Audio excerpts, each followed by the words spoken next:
Happy Easter, everyone. In advance, the long weekend is here. I hope you're all doing okay. I hope you're taking care of yourself. I hope you all have very good plans for the Easter break. I certainly do. I am going to just be as useless and as restful as possible because there's quite a lot coming up for me in May, and you guys give me a lot of comfort, honestly, because there's a lot of chaos in my life right now, and I'm really grateful for everyone who has joined my channel, who engages with me in the chat. I've been too busy to respond, but I'm going to spend the next few hours doing so. Guys, I'm going to add a membership level to this channel. I'll put the poll. Let me know what your thoughts are. If you'd be interested in joining my membership plan, don't worry, it's going to be extremely cheap. But the reason I want the membership is so that we can have a space to talk freely. Um, Once my live comes up, we'll have lots of live conversations together. It's going to be quiet. It's just going to be a good quiet place. We can just drag people the way we want to. I mean, I will continue to drag globally, trust, but like we will drag them properly and just have proper deep conversations. Like, for example, what we're talking about yesterday about Prince Harry and the media's reporting of Archwell pulling away from supporting the Palestinian, sorry, from supporting from supporting. I'm not sure if it was an NGO or a charity that supported the Palestinian cause. And I want to also shout out the squad because somebody posted some of the existing contributions Atwell had been making to Gaza. So, which again completely counteracted the narrative they were trying to place on Harry. But yeah, as I said yesterday, and as many wonderful commentators have said in the chat, we will wait for an official announcement from Archwell to talk about it. But anyway, having that membership space limits the amount of people that can, see the content, so we can go deep into these types of conversations. And yeah, I'll put a poll anyway. Let me know what you think. I know this channel is still very young, and I'm still trying to grow my base, but I also want to reward the people that have been faithful. I know I have a number of people that are faithful commentators that continue to tell me that they share my page around. I'm so grateful to you. Thank you. As I continue to build out this channel, I really appreciate you all. And yes, my first tech series is going to come out this weekend because with the Easter break, I have more time to edit it. So yeah, a lot is coming, and I will do my first recap. I'm going to be recapping Interview with the Vampire. As much as possible, I will be recapping shows that are quite interesting. They have quite an active fandom on Twitter, so and it's quite divisive. So I'm very keen to see what's going on with that show. I haven't watched it yet, but I think one of the main actors was on Game of Thrones, so I look forward to reacting to that. But like I said, the way I'm going to organize my channel, those of you that are here for Meghan will get Meghan's content. Those of you that are here for tech will get tech content. Those of you that are here for the recaps will get the recap content. When the channel grows more, I will then break out, move those people that are maybe interested in the recaps but not Meghan content to a new channel, as well as those interested in tech content but not Meghan into that new channel as well, just so that we don't, spoil the experience for everyone. Thank you all for your likes. Thank you all for your support. These daily conversations we have is a great source of comfort for me, and I'm really grateful to you all. Yeah. So today we're going to have a little nice little roundup. I won't call it a roundup, but just some interesting things I've seen on Twitter that I'd like to share with you. I love this lady. She's on TikTok. She's also, I don't know if she's a squaddy per se, but she gives really good. I love how she gives comments around Meghan, and I always love to promote people that do, so that you guys can find them too. If you're on TikTok, you can go you can go engage with them as well. I'm also on TikTok. I continue to try to grow this channel from there as well. And it's just, I like the fact that I can just talk into a phone and communicate with so many people. And yeah, a lot of people are supporting Meghan, so it's nice to see. And yeah, I'm going to play this video, but let me see. I'm also going to react to some of my fave Feminegras posts. I love the post that she put together around, I think we spoke about it yesterday or day before yesterday about Harry being very proud of his wife and how unusual it is actually to see a member of the royal family's husband show this type of support to his wife. I have never seen it before actually. Guys, I'm happy to be wrong. Let me know in the chat. Even with Prince Philip and Elizabeth, he just stood back. But properly support her like this, nah. I'm very, very interested in it. We're going to react. We are going to react to this snake, Jason Knauf or Koff, whatever his name is. I mean, of course, he's getting exactly what he wanted, which was a promotion while bashing Meghan, asshole. And yeah, this is the tea that has been found around the actual contribution to Gaza. In fact, I know I've seen this before. Shout out to Hat-Trick Savant for finding the receipts. And of course, we're going to quickly promote our girl Akila. Again, Black Girl Luxury. I love it. And we're going to quickly recap on this nonsense from Prince Cecil's brother. So it's quite an action-packed one, guys. So let's get to it. Let me start with this. So for those of you who may remember, yesterday, we spoke about the fact that Duchess Meghan was giving the honor of speaking at the Time 100 summit. She's one of the special guests, the guest speakers on the day long event. I think it's next week on the 30th. So for those of you who are in New York and that can go, please go. If you're able to get a picture with Meghan, please share it with us. Tell her that we love her and we're rooting for her. And yeah, just let us know how it went. It'd be nice to kind of get your feedback. And from that announcement, it annoyed me when I saw on X that some members of the British press were calling the honor, which no other member of the royal family has ever received, by the way, for their own achievements and not just a proxy to power. They had the audacity to refer to it as a royal engagement. So let's use this lady's wonderful response to react to that nonsense.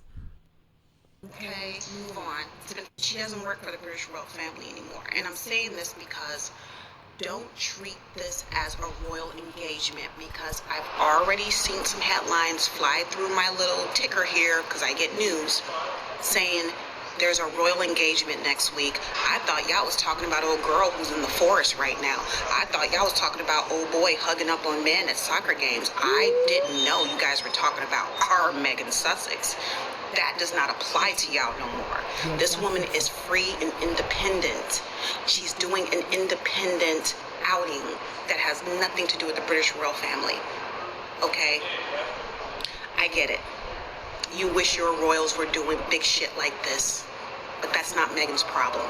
She earned her stake. She earned her claim. She earned her title. She earned, and baby, she's earning. And it has nothing to do with whatever the fuck the British royal family is doing. While y'all are trying to figure out what y'all want to do, Meghan's already got it figured out. So please, respectfully, do not call this a royal engagement. Okay, move on. It's been 5 years. Bye. I mean, what more can be said? And let's just quickly look at the article, because I didn't actually see the article. I just see people reacting to it. And it's very audacious. Instead of just reporting that, oh, wow, Meghan is attending the Duchess of Sussex, the Time 100 summit, they had the audacity to say Prince William will celebrate his 7th birthday. Really? His 7th? On April 23rd, 2023. And I'm sorry, no offense. I mean, congratulations to him and his family, but what has that got to do with Meghan? I don't even think she's met him before. Let me not say that. What the hell has that got to do with Meghan? I keep on telling you, Meghan is not like you people, and she said it perfectly. Meghan is not like you. An accident of birth and social climbing is not why she was invited to the Time 100 summit. They are just pressed that Meghan continues to thrive despite all their nonsense. Let's not even pay them mind. But I just wanted to correct that nonsense. The Rangers, because many of you come into my chat, Kingsley. I'm a firm believer that Kingsley comes into my chat. Let me recap this, and I'll give a quick update on that. Anyway, shout out to our beautiful girl Feminegra. Mwah, mwah, mwah. Bold Voices Unleashed, guys. As always, please sign up for her, subscribe for her mailing list. She is amazing. So I love this article. She said Prince Harry shuts down rumors by publicly backing Meghan's success. And again, to give people context, because we talk about Meghan a lot of the royal commentating has been, I don't know if you guys recall, I posted a video from Lorraine where that slapped us from, ooh, sorry for, today is Thursday, so Maureen and the Mousecatiers will be online today. Let me see if they post it today. I'll react to it today, or I'll react tomorrow. Now that I'm using my laptop, I've created a special screen for Maureen in his full Maureen gear, and I'll put their faces there. I'm sure they will love that. Anyway, on that show, one of the hosts from that show slapped ass. I don't know what her actual name is, but she's the tall, skinny one. Anyway, she was saying that, oh, Harry must hate all this money being made. That she heard from sources that Harry hates making money. And I was like, what? Harry hates making money. And again, they keep coming on these things and making all these declarations. Harry has never made eye contact with 99% of these people before. The people that call themselves Harry's friends were probably just social climbers who wanted to be affiliated with the royal family, as they all do. So I don't know who's telling her this nonsense. Personally, I think she made it up. So again, it's nice to see him as a royal husband come out and say, yes, that's my wife. I'm proud of her success. Like I said, I've never seen this before. I have never seen this before. Not even, I wasn't old enough during Prince Charles and Diana time. I was a kid. I was a baby. So I don't remember any of that. But I don't think I've ever read or seen this before. Not even with Prince Philip and Elizabeth. Certainly not with the Windsors, with Lazy Kate and her husband. But yeah, let's read the article. Right. In a move that surprised no one outside the royal press circuit and their so-called sources, Prince Harry has voiced his full and equivocal support for the Duchess, Meghan's as ever brand. Contrary to their flagrant misinformation campaigns and carefully curated PR spin of the so-called working royals, the Duke of Sussex has not been sidelined. Oh yeah, that was something else they were also saying, that it feels like Harry is the spare. What? Anyway, he has not become the shadow of Meghan's ambition. And yet, just last month, outlets gleefully declared Prince Harry's become spare to Meghan's relentless ambitions, the audacity, echoing a narrative rooted more in projection than truth. That narrative is hardly new. In the 1980s, Princess Diana's immense popularity often eclipsed King Charles, creating visible cracks in their marriage. Yes, it did. Diana confirmed this dynamic in her landmark BBC Panorama interview, and royal biographers noted Charles's discomfort at crowds clamoring for her, not for his useless ass. But where Charles bristled at being outshone, Harry beams. Do you know why, guys? Because he loves his wife. It's really that simple. People that love you, and this is what I said before, people that love you, whether they are your partners, your sister, your friends, will clap for you, will always clap for you when you win. Period. Anyway, tabloids keep repeating the same story. Oh yeah, sorry, let me just say the quote for those of you who can't see it. I am so happy for my wife and fully support absolutely everything she's done and continues to do. I'm incredibly proud. Yes, why wouldn't he? Why wouldn't he be? This is his wife. And don't forget, this actually echoes Harry. If you recall from the documentary, if you recall from the book, the man knows that he's got the best one. I mean, every time I think about this, I think of their wedding. Look at the way he was looking at Meghan, like he couldn't believe this was his wife.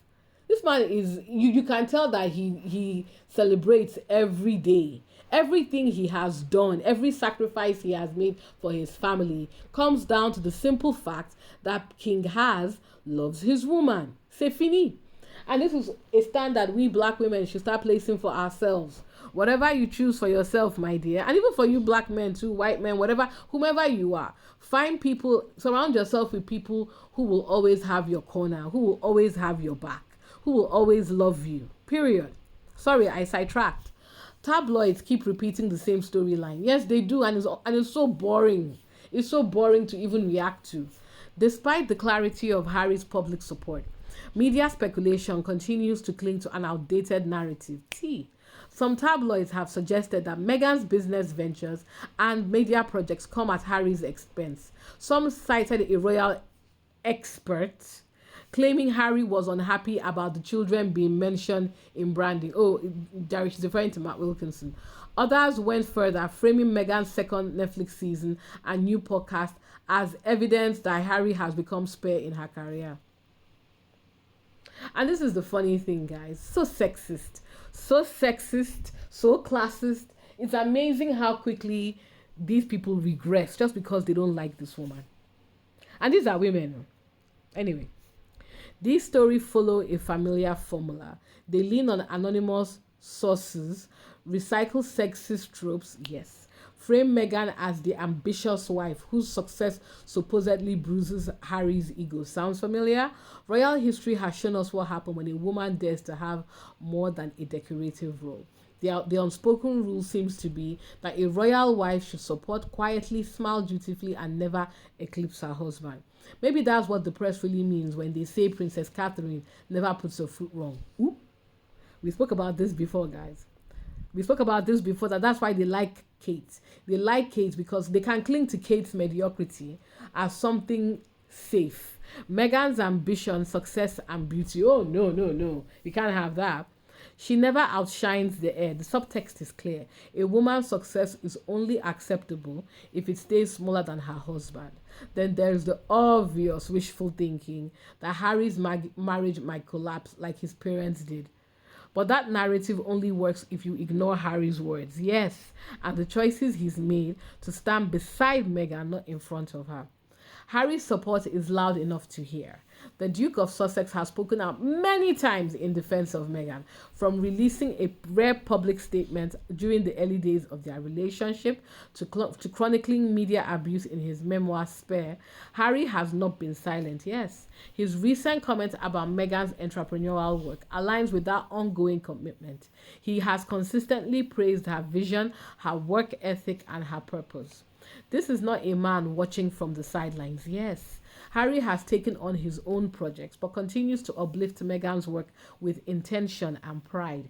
The claim that Meghan is building a brand while pushing her husband away fails to stand up against facts. If anything, their partnership appears rooted in mutual respect and shared values. As tabloids attempt to steer the vision, Harry's support sends a different message. Meghan is not a standalone figure in a story of conflict. She is part of a team, and her partner, Duke of Sussex, has once again made it clear where he stands.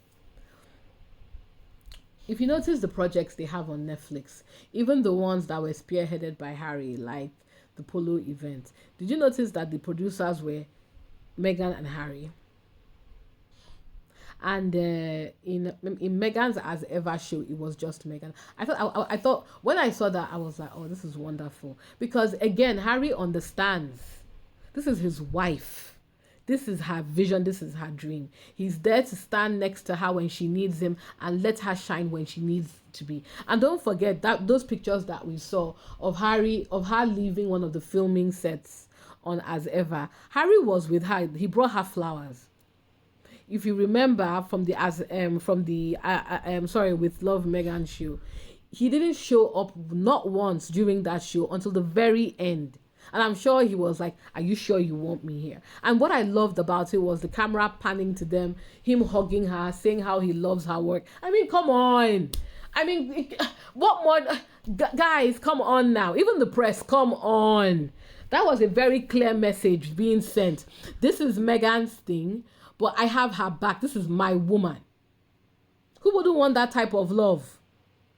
And what type of a relationship would it be if your husband doesn't support you or your wife doesn't support you when you are winning? Because when you win, you both win. It's a joy for you, it's joy for your partner, and a joy for the babies. The British press, they're all miserable. They're all, and the ironic thing here, guys, is they are clearly feeding this nonsense to the haters because they know there are bitter people out there. Many of them actually married themselves, unless what they are saying is in their own marriage, they can't be happy for their partners. It's pathetic. I love this article, guys. Very well said. As always, Feminegra. Let me keep it. Okay, so I've already gone through this. I'm going to finish, then I'll come back to Jason Knauf's dumbass. Oh yes, I think I gave a shout out to. Oh yes, I'm going to cover this as well. Yes, let me focus on the positive. Duchess Meghan, Confession of a Female Founder, is currently ranked number one in the business category of Spotify. Congratulations, Duchess. And now we also want to give Harry his things. So Harry is going to be has been invited to living legend of aviation Prince Harry, Duke of Sussex, as well as living legend Morgan Freeman and others, will be honoring the aerial fire crews that were instrumental in the fight against the Los Angeles area fires. PR Newswire. John Travolta's John Travolta to host the 22nd annual Living Legends of Aviation Awards in Beverly Hills on April 25th. Legends to honor aerial fire crews. Beverly Hills, California, April 17, PR Newswire. The 22nd annual Living Legends of Aviation Awards, to be held on Friday next week at Beverly Hills Hilton, will honor those who have made a significant contributions to aviation and aerospace. John Travolta, the official ambassador of aviation, and the Living Legends Aviation are excited to welcome three remarkable inductees to their ranks. Christopher Cassidy, a former NASA astronaut and Navy SEAL; Robert Hoot Gibson, a decorated Navy fighter pilot, astronaut, and air race pilot; Tom Costello, Emmy Award-winning NBC News correspondent based in Washington, D.C., and NBC's lead aviation and space correspondent. I think that is fantastic. And I think that is wonderful, and congratulations, Harry. And this is what I say, even when Harry goes for these types of events, even though they try to diminish it and downplay it, when they say all these things, it's always very interesting because Harry goes out of intention. He doesn't just he doesn't do it for the camera. He does things for intention. And I mean, how amazing is it that they are using this award to honor all the aerial firefighting crew that helped those horrific LA fires. I think that's fantastic. Congratulations, Harry. And it ties in quite nicely with this article we just read from Feminegra on how Harry and Meghan are truly a modern couple and they don't fit the royal mold. While Meghan is going to attend the Time Summit 100 as a speaker because she was personally invited. And oh, sorry, one other thing to add, she was also invited with the Netflix CEO.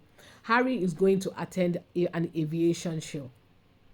They don't need to always be together. They can be doing their own thing, and it's beautiful. And honestly, I like it. I love it. This is exactly how most modern couples behave. They are a unit together, but they also are confident in each other and safe in each other to pursue their own separate interests and come home together, call together, and love together with their family. And they can do that because they have Meghan's mom taking care of the babies because she lives with them. I feel like she lives with them, at least for the sake of the kids. And yeah, and if they didn't trust Meghan's mom, they wouldn't be doing this. So you know what? Kudos to them. This is what the royal rota was hoping wouldn't happen. Let them be isolated and alone and not have any support. But unfortunately for the haters and the wicked people, they do have support. Cope with that. So congratulations to Harry. Let me quickly touch on some positivity before we drag some people.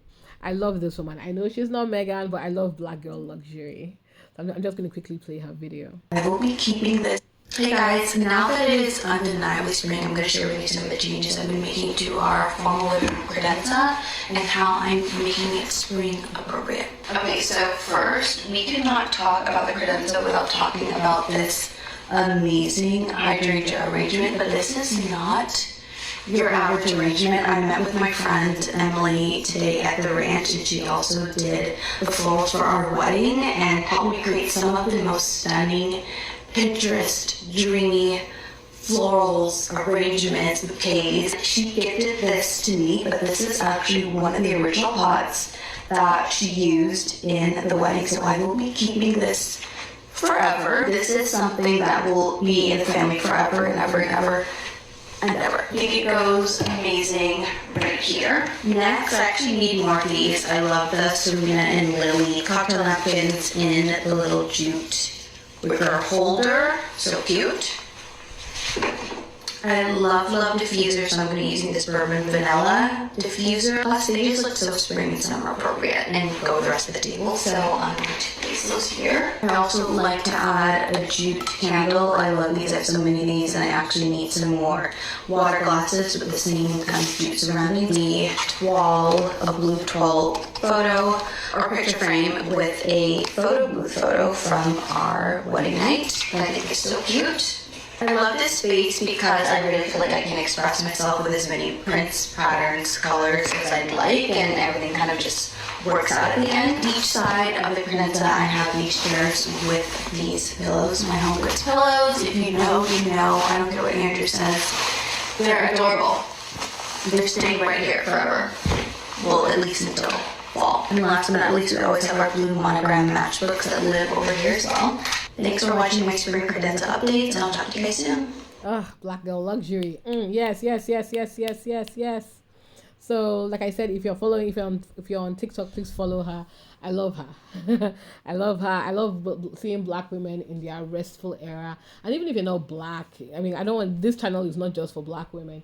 As a woman, generally, if you're ready to get into your rest era, if you understand the message of putting yourself first in anything, in your relationships, in your life, creating your space and curating your space so that your space is comfortable and fit for you. There's nothing better for the soul. And I know that there's so much chaos going on in our life, and we don't have Akila's wealth or Meghan's wealth, but we can, in our own tiny spaces, try as much as possible to bring joy to ourselves. Buy some flowers, just do things that give us joy. I love her. I feel like she's just relaxed my mood. I probably should have watched her last, but well, we're about to drag people, so yeah. guys guys guys Jason Knauf, yes, he's back.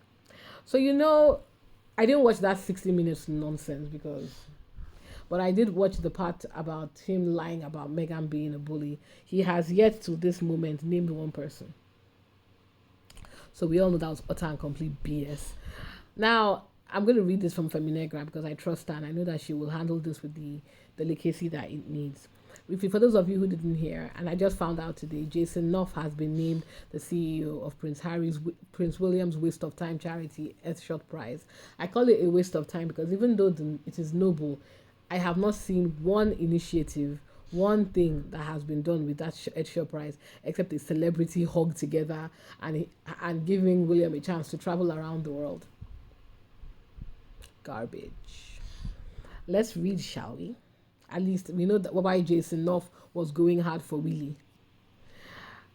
Prince William has appointed Jason Knauf, the controversial former royal aide, as the new CEO of the Earthshot Prize. The move has triggered fresh backlash over Knauf's history of involvement in the bullying allegations against Meghan Sussex and his role in aiding Daily Mail's defense, I forgot about that, in the lawsuit she ultimately won in 2021. This decision signals how far the royal family will go to reward loyalty over accountability. Jason Knauf's appointment replaces outgoing CEO Hannah Jones, who will continue advising Kensington Palace. If she's the one giving them advice, and I don't know what the hell is going on. But for many, this is not a routine leadership shift. It's a troubling sign that Prince William remains closely aligned with figures who played central roles in the palace's most damaging episodes, especially its treatment of the Duke and Duchess of Sussex. Yeah, I agree. He's sending a message that he giveth not a fuck. He's sending a message that exactly what you are seeing is what you are seeing. And that's why I like the fact that the squad nowadays just calls people out. We're not buying the BS. Of all people, it had to be Jason Knauf. Of all people, because the one person who went on 60 Minutes Australia to literally give Prince William a blowjob and insult Meghan. I mean, come on. That 60 Minutes thing was so badly panned. But of course, they won't talk about that. We didn't learn anything new. We didn't achieve anything with that nonsense other than try and present William as something he is not liked. Anyway, it's a mess. Knauf's reward follows a pattern of targeting Meghan. Yes. Knauf first emerged in the public spotlight as the communications secretary for William and Harry in for William and Harry. In 2018, while working with the Sussexes, Knauf filed a complaint accusing Meghan of bullying staff. The palace never formally investigated the complaint at the time, and key staff members later denied supporting it. Even so, someone leaked the details to the press, Knauf, just days before Meghan's Oprah interview. The pattern repeated this year when Knauf resurfaced on 60 Minutes Australia ahead of Meghan's Netflix launch. Let me also add, when the allegations were made, Harry and Meghan's lawyer said, "Tell us who it was, the date, time it happened." We didn't hear bim again. In fact, the British, I will give it to the Rota. This is the one thing I agree with the Rota, because they are desperate for something to say against Meghan. They keep in their own roundabout way saying they wish the person who made the bullying allegations would come out and say who they were, so that they can use it to destroy Meghan. Nobody has ever come out besides Knauf. So it's very clear. We all know what this is. There's no narrative you want to spill. He said that he filed it in 2018. Okay. Whether he did or he did not, it's interesting that it came out literally a day or two before Oprah interview. All right, Jason. And don't forget, they were bashing Meghan in the press then.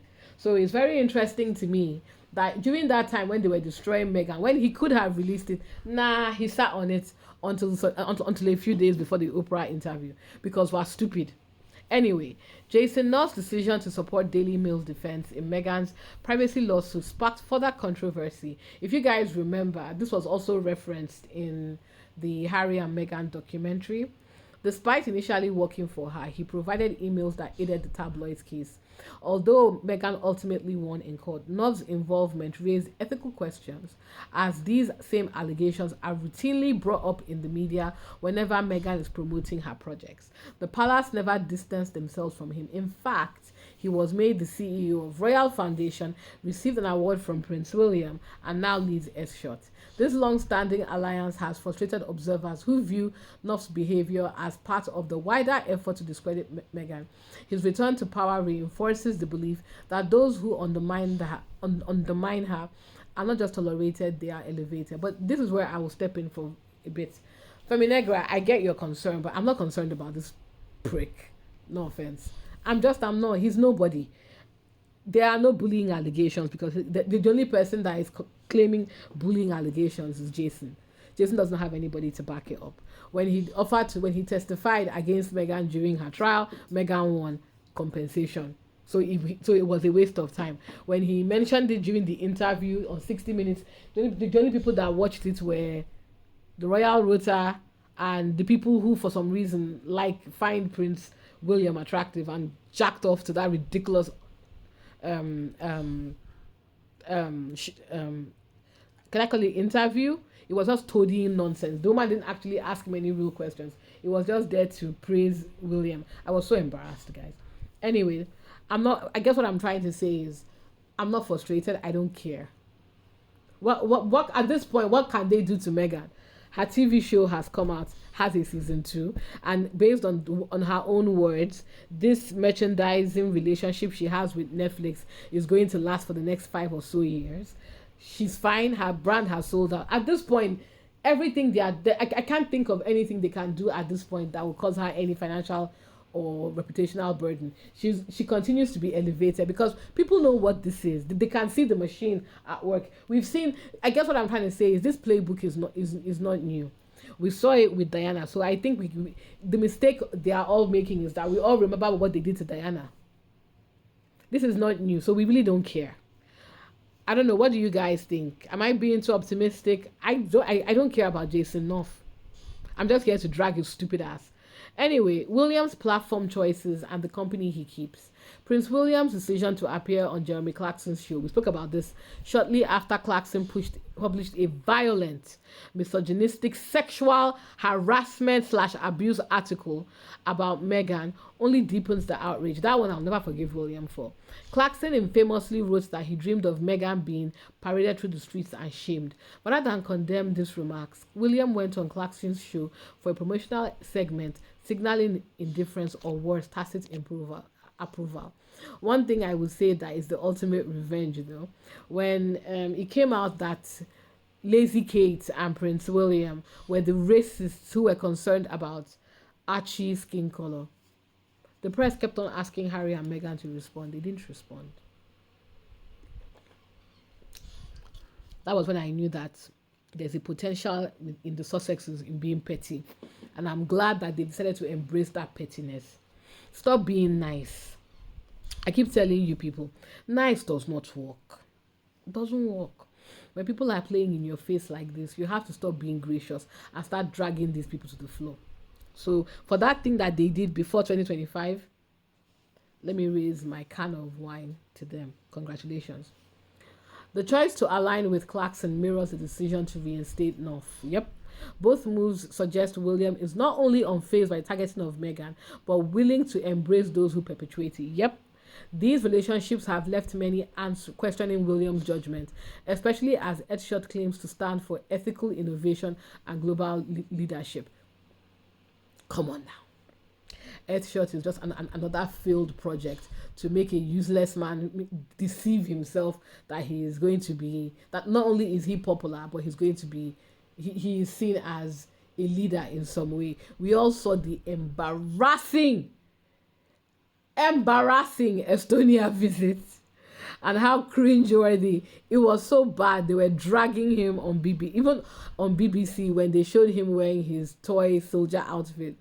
They were dragging him. That was a fun day. I was in Iceland and I remember dragging his ass. Anyway, Earthshot is nothing more than another attempt of William trying to make himself seem relevant and travel and get away from his wife, and also invite celebrities. Is a waste of time. Installing a figure like Knauf sends the opposite message, that Earthshot is less about vision and more about palace loyalty. Prince William may see Earthshot as his signature legacy project. Really? Jesus.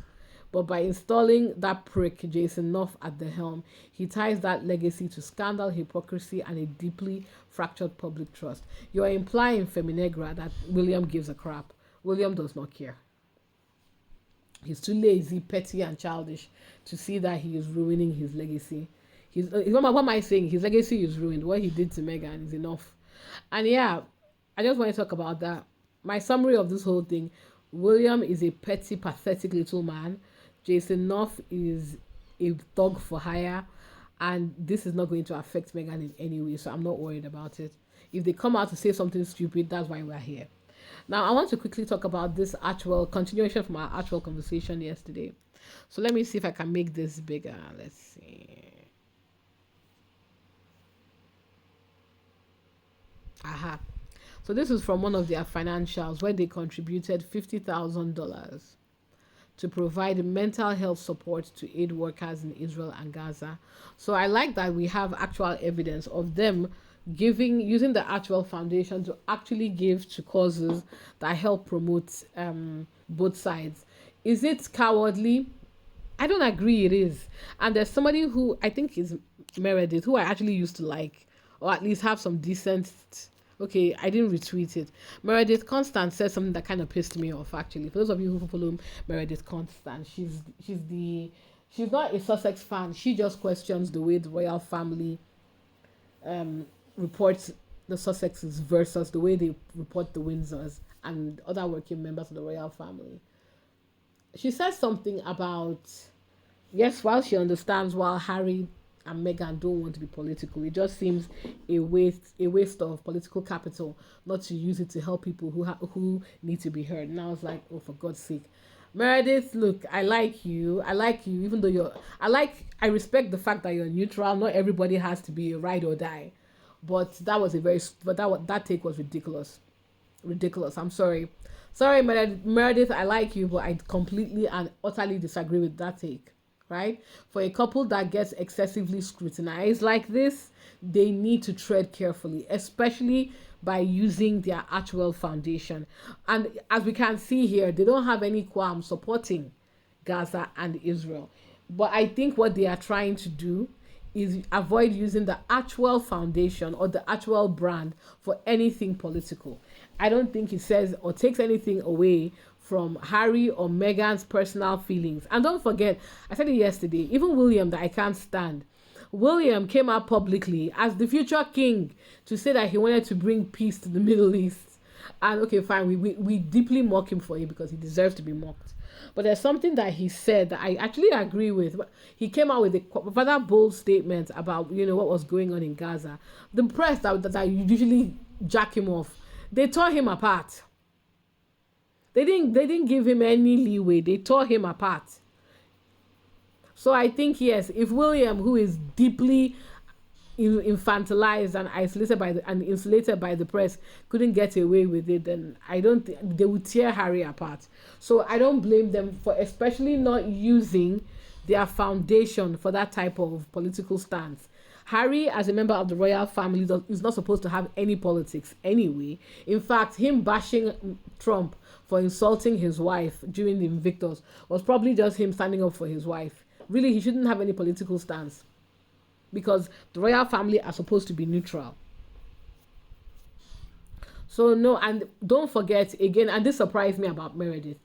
If you claim to be somebody who understands that the media misinterprets or says things or intentionally doesn't report the news, they are more interested in clicks than facts, then you would have taken my stance, which is, I don't know about this. Let me wait and see what Archwell personally says about this. Let me hear from Harry and or Meghan about their statement on this. So you just coming out and giving your assumptions or allegations, that annoyed me. I didn't like that. So I just wanted to get that out of the way. The last one for us now, guys, is this. I saw it yesterday. I ignored it because I thought it wasn't worth engaging with. But let me just quickly give a response. All right. For context, there's Prince Siso is one of the other princes that was a patron on Harry's Sentebale Foundation. Harry has always called him a brother of his. Now, according to what we know, Prince Siso only has one sibling, one brother. So this individual claiming to be his brother, who said something very shady, and of course, because it was a Telegraph, because of course it was, they didn't bother to check. They didn't bother to do their due diligence. They just found a random black who was looking for engagement to give a stupid take on the whole Sentebale situation. Let's talk about it. Siso's brother, it's even in quotes, Chief Kaubane Teku, said he was perturbed when the Duke and Duchess took holidays in Africa but failed to visit Lesotho. Speaking to the Telegraph, a few minutes drive from Sentebale's Mama Mahuhato Children's Center in Tababosu, the chief suggested the Duke of Sussex could have visited more often. He said, when Sentebale was launched, I remember his words quite vividly because he was very strong in saying, my mother, this place, her passion about Africa and all that. The chief was not aware Prince Harry had visited Lesotho twice since his marriage, said he's a loved figure because of his openness, but his loss of interest has killed the spirit of Sentebale's survival. I haven't seen him, Prince Harry, since he got married. So he didn't even know Harry had been to Lesotho twice. But Telegraph, because they were looking for clicks, decided to not only post this nonsense, but build a story around it. And let's be clear, it is not nobody knows who this man is. He says Prince Siso only has one biological sibling, so nobody knows who this individual, and this is not him. So nobody even knows who he is. And I'm sure if the Telegraph were doing proper journalism, they would have known this is actually not Siso's brother. But that's neither here nor there. One of Chandoka's trustees, okay, we've already spoken about this before, so I won't repeat that again. Let me continue with Siso's brother. Siso's brother certainly has some talking points. So they've given it away as to why they bothered with this article without verifying who this individual was, because they wanted sound bites for clicks. Chief Teko, okay, I think he comes.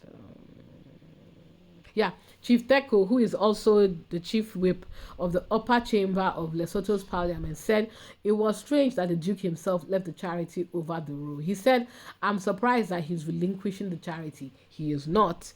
At this stage, when one expected he would jealously guard it because it's under his mother's legacy, and I thought he would want to die for it.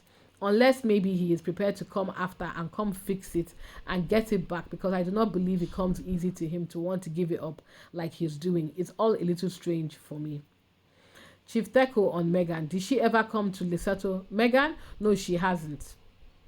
I want to remind everybody that in this same article, they just said that that this man didn't know that Harry had been to Lesotho twice since his marriage, at least twice since his marriage.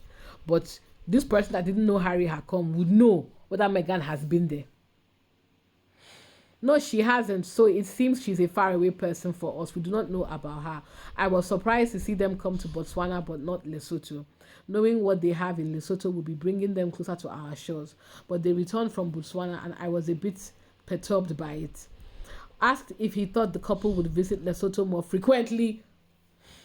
Chief Teko said, I thought they would do that more often because he's been visiting a lot of African states after their marriage. Do you see how these people are not serious? The instant this man didn't know that Harry had been to Lesotho twice since he got married was enough to discredit him. But no, because they wanted sound bites and they wanted a reason to bash Harry, and they were trying to revive this story because nobody, let me be clear, nobody, even the blacks, are buying what Sophie Chandoka is selling. Maybe they thought because he was a black man, they could use it. Again, you know, this continuous need to always want to discredit this couple using black people. Treating all of us like as if we're all stupid. We don't know how to read in between the lines when BS3 is flying in the air. It's actually is extremely racist, frankly, but anyway, according to Celeb Bitchy, when Harry took meetings at the UN last fall, he actually met with Cecil's brother, King Letsi III, and they greeted each other with a lot of love and a warm embrace. Again, if the idiot that reported this in the Telegraph had just Googled, a lot of this wouldn't have even gone to print. But this is my thing here. I will keep on saying, I'm so tired of saying this. The British media are not interested in selling facts. They just want clicks. They just want to take anybody with any type of soundbite. We don't even know if this chief is who he said he was. I'm guessing what happened is they were just loitering around Sentebale looking for sound bites. Found somebody willing to go on record and say rubbish. I went to print it as news. British media. Shame. Find it. And I bet you if I Google right now Meghan's name on YouTube, it will be filled with all these hate channels giving their feedback based on this nonsense. Anything for clicks. Hey, big back. Anyway, I'm not even, it doesn't move me. I love this post. Did you guys remember this hair? When I first saw it, I was like, ooh! I remember saying, I was like, okay, Meghan, this is a very black woman. Look. She looks lovely. I hope she brings it back. She looked excellent. And you know, even then, that's when I started noticing the pattern of jealousy. Whenever Meghan comes out, showing up and showing out, looking beautiful, you can tell all the so-called feminist women in the British press are just, you can tell that it's triggering all of them because they were all dragging her because of her hair. They were all bitter and pressed that she's in her 40s, but she looks like this. Meanwhile, they are queen. Anyway, do you know what? I'm not going to do that today. One last video of support before I head off. I haven't listened to this TikTok, but it sounded very encouraging. More. Female founder with Meghan Markle. Episode 2 podcast dropped yesterday.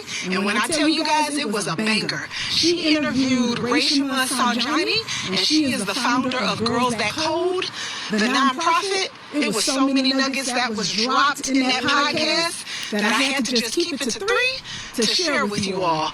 Number 1, Meghan said behind every successful woman is self-awareness. When I tell you that made me lean in, even harder. Number 2, Reshma talked about how she failed at running for office before she started Girls That Code. And she said it broke her and it really crippled her. And Meghan said, no, it broke you open for more. And that is so true. She said you would have never created Girls That Code. So that was an amazing takeaway. The third one that she talked about was when you are running a nonprofit or raising as a founder, when you need money, she said the best way to approach that is to go in and ask for advice. Because when you do that, most likely you'll get money. If you go in and ask for money, most likely they're going to give you advice. That that hit me right in the face because it's so true. I have been in that situation before, and that exact thing has happened.